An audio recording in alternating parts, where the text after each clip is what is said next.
becoming this internet harasser is actually the number one risk involved in reaching out across multiple channels.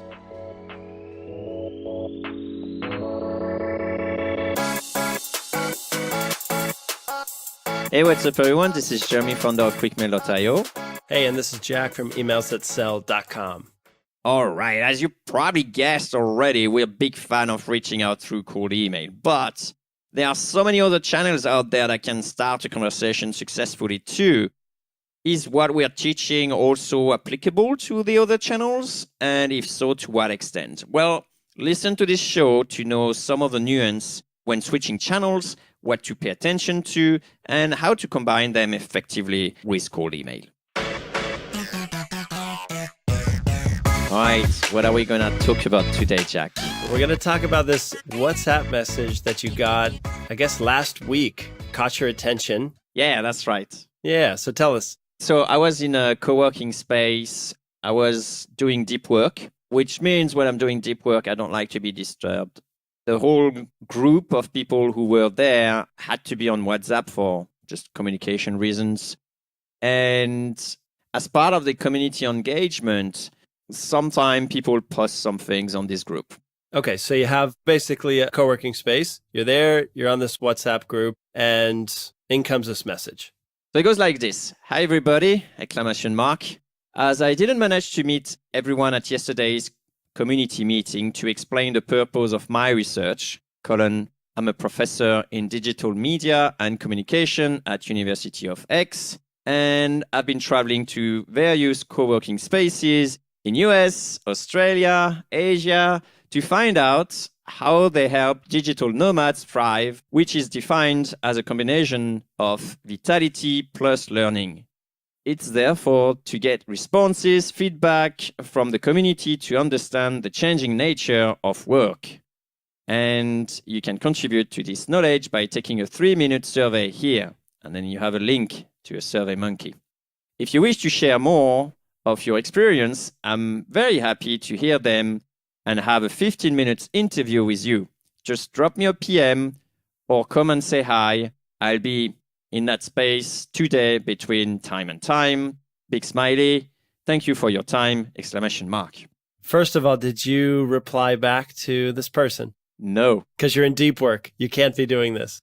That's right. I didn't even actually answer the survey, and I actually even actively avoided this person because that person looked like a time sucker. Probably so. So that said, why did it catch your attention and why are we talking about it on today's episode? Great question. Now it's a time to actually link the two.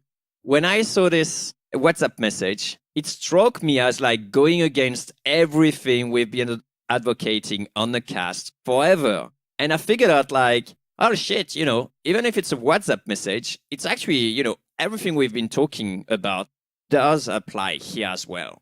Namely, this was extremely right of focus. There was absolutely, what's in it for me? Absolutely nothing, just spending my time. And I believe this person would have been way more effective in getting more meaningful interviews if they followed just a few principles that we've been advocating here. You should have listened to the show. So I guess my point is that what we've been saying is not just for cold email. It's just a general thing to actually get what you want using different channels. Yeah, that's right. If you want someone's attention, if you want to earn their time for replying back to something you're asking, a request, you've got to follow a few guidelines, namely the ones we keep coming back to on this podcast. But here's sort of my take on that. It's did this guy do a great job of writing a good, let's say, cold WhatsApp message? No. And because of that, he didn't get your reply. But there's another side to the story here, and that is you can use other channels to get someone's response, to start a conversation, which is the real goal of a cold email.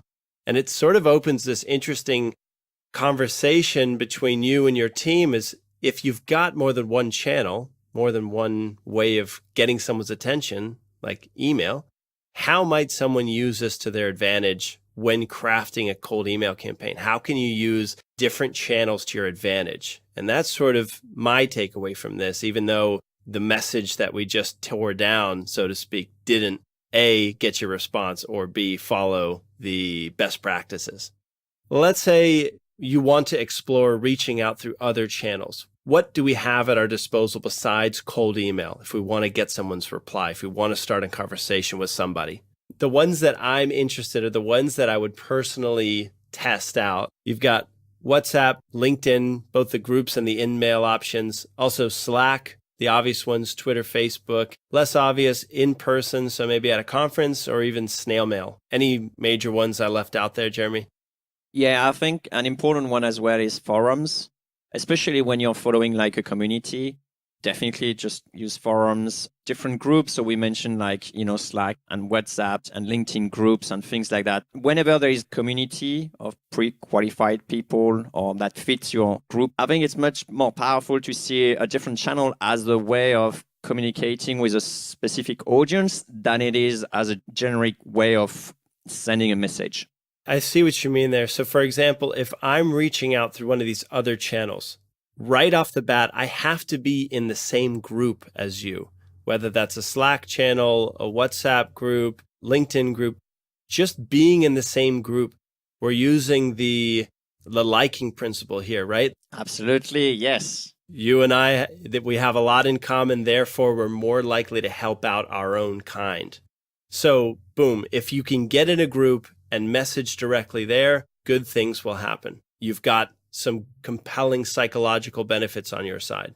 Yeah, that's correct. I mean, if you think about it, we've been doing the hard game, which is cold email is pretty much everyone. And we keep on saying, spend a lot of effort to actually have a narrowed audience, well targeted. But the benefit of going to another channel that contains that sort of group ID already is that you're already in. So you can definitely use that liking to your advantage there.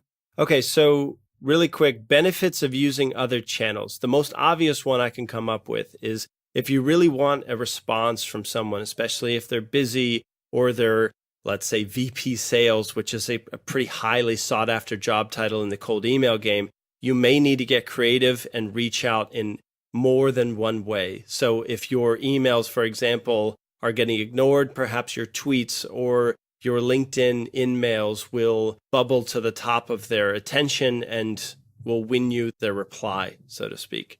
An interesting point as well is, depending on the channel, some stuff will be more powerful than others.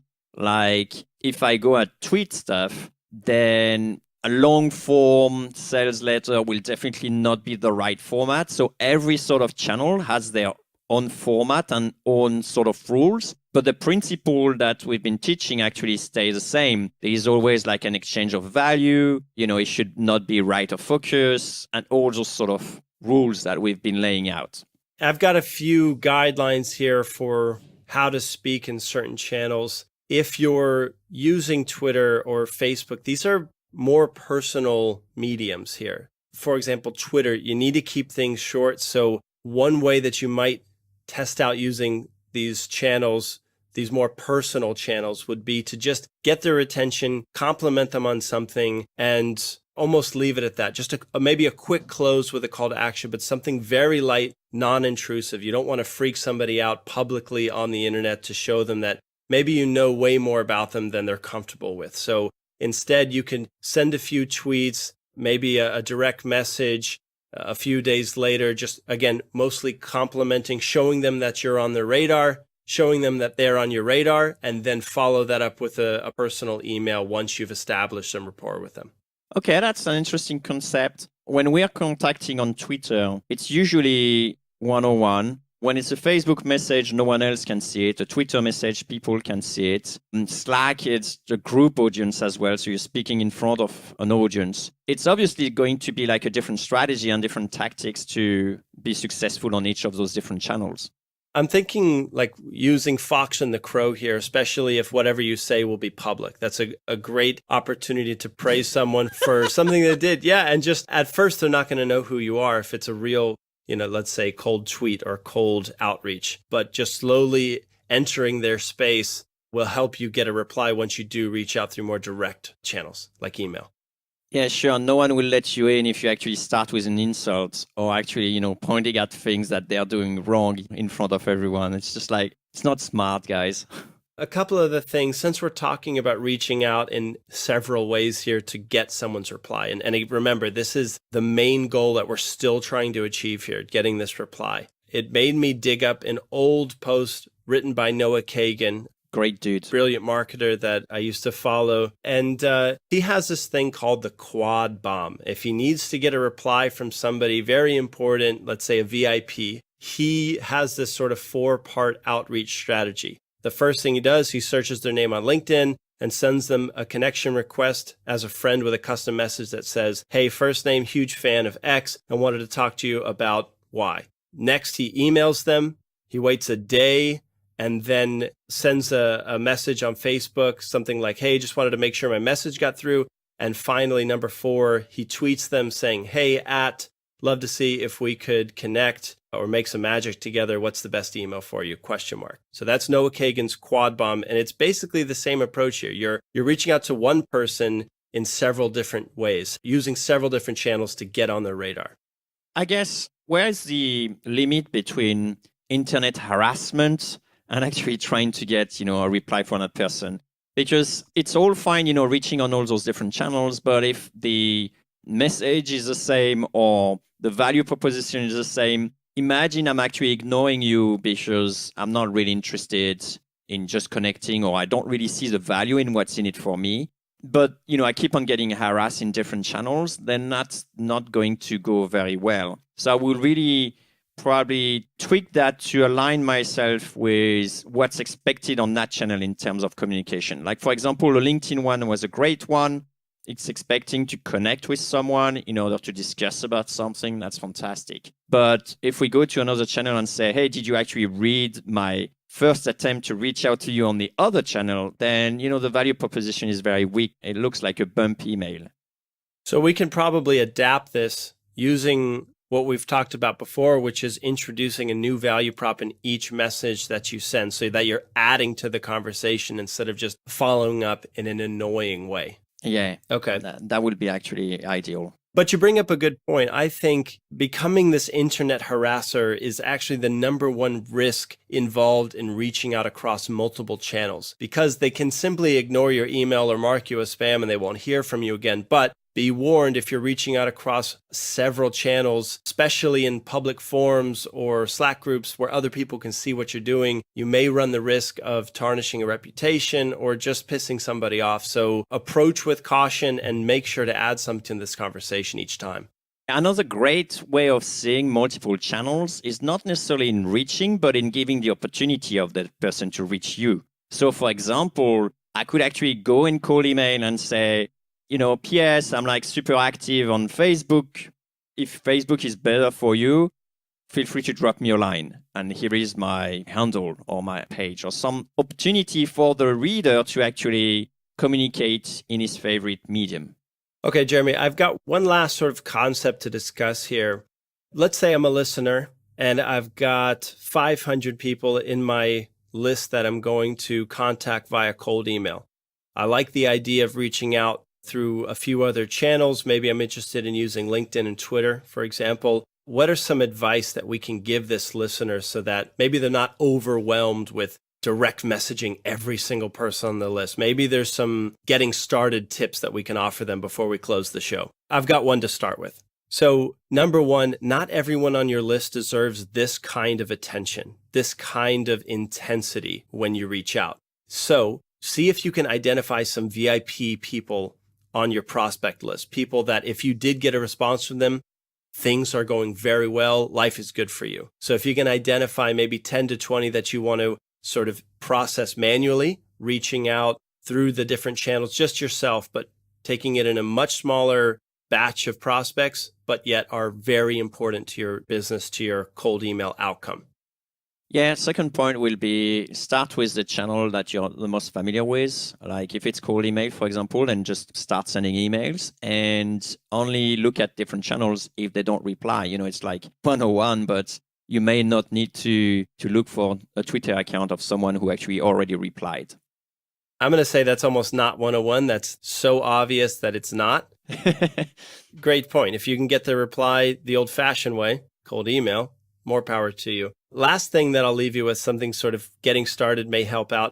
remember what Jeremy and I said in the beginning of the cast. If you can get in the group and message from within that space, you're going to have a lot of sort of firepower to the message you send just because you're very much like them. So my advice, join a group. Maybe it's on LinkedIn. And once you're inside the group, try using that to get some conversation started and make sure you note that you share a common interest or that you're also working on XYZ or that you're just in the group together and you wanted to find out, boom, and then you enter into your pitch. I would add that if this is actually a group that you're contacting and you know some of your targets are in a group, you may actually have it in a more generic way, just asking like, would you know, guys, anyone who would be interested in X? And that way you're just opening the floor and maybe you will find more leads and maybe they were not on your original list, but they may actually turn up to be quite interesting to talk to. And one last thing I would say, if you're going after more personal channels like Twitter or Facebook message, always try to leave people curious and want to know more rather than actually laying out everything, all your offer, and this is my whole value proposition, here's your call to action. Try to be going for curiosity and say, hey, would you happen to know anything about X? Have you considered Y? Those sort of quick question, really small, short, and opening the field to a potential interesting discussion. But here is the caveat. Make sure that these are people that are really fitting your target audience and you want to talk to. Otherwise, you're going to end up with lots of conversation that may actually lead nowhere with just tire kickers.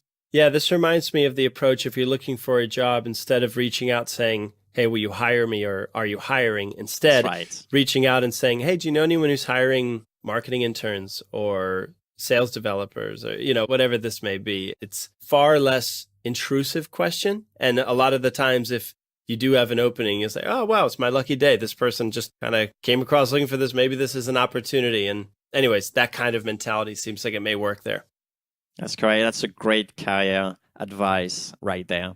So how about we conclude the cast on what this guy could have done better and actually get a reply from me in a very simple way on that WhatsApp group. Okay, cool. So we'll do a little tearing down. First of all, it's long. I think he would do far better with a much shorter message. Interestingly, I wasn't actually disturbed by that because it's a small community. So I didn't mind actually having like a lot of background and understanding the person and so on. I think it adds to the character story. And I think that ties back to what we were saying about like, know what channel you're targeting and effectively what would work and what wouldn't work. So I wouldn't give them a bad point for that, actually. Okay, fair enough. But maybe either way, both of us would agree that it's written too much for the writer. Oh, totally. At the end of the day, he needs to come right to what's in it for you. And maybe the length can stay the same, but explain why it's in your best interest to get back to this person quickly. I guess the approach I would have taken if I was in his shoes and wanted to get as many people to reply is I wouldn't have shy away from explaining my background because I think it's important to know the person and sort of like give them trust and credibility. But definitely the value proposition was like rubbish at best. It was just like, hey, would you want to waste 3 minutes of your time? Or if you're feeling like wasting more, then we could do it for 15 minutes. Yeah. Instead, I would have definitely proposed something in exchange. I say like, hey, would you be okay to get a 15-minute talk? And I got some drinks. It's on me, for example, just giving drinks. But the other thing would be to things that are like very free to propose, which would be, I'd be happy to give you a copy of my book once it's out, or to send you like my conclusions, or something that actually involved the person a bit more. Or my insights on what I've learned this year on how to get work done in co-working environments. There we go. Or knowing how people compare is a very powerful motivator. What's interesting there is if you can find a compelling reason to participate in research, wow, you're going to have an easy time getting someone interested to find out more about a product you've built, because that should be littered with benefits. A research project seems to me one of the toughest things you'd have to spin around in order to show someone what's in it for them. So if you can do it here, it should be much easier with whatever you're pitching out there with cold email. And you know the funny one at the end, Jack, is that I wouldn't believe his survey or his research because the only people that talked to him were the people willing to waste their time. But what if he had written a compelling message here that would get almost everyone in the group to participate? That instantly goes away though, right? There you go. But it didn't get me in the end, so the survey is obviously biased. Yeah. Toward people who are okay to waste their time. Very interesting point. That's maybe another cast there, but either way, there is a much better way to go about reaching out, even if you've got something as difficult to spin as a survey to fill out. But it's doable, and make sure to use these principles no matter what channel you're using to get people to reply to your cold emails, your tweets, your Facebook messages, your in-mails, all of it. Thanks, Jeremy. Thanks, Jack. We'll do a cast file on that one.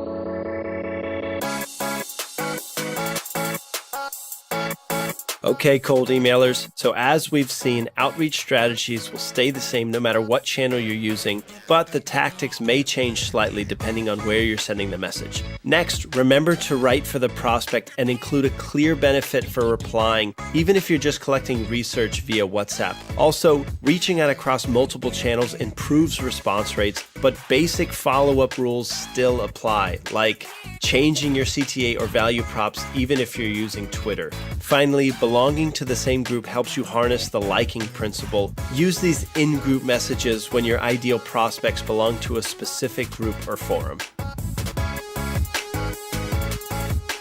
Hey, cold emailer. Yeah, you. If you got some value from this episode, give us a high vibe by sharing a 2-sentence review on iTunes. Or Stitcher or Tuning. That works too. It's a quick way to help other growth-minded folks like us find this podcast So they can send awesome emails and make everyone's inbox a better place. Thanks.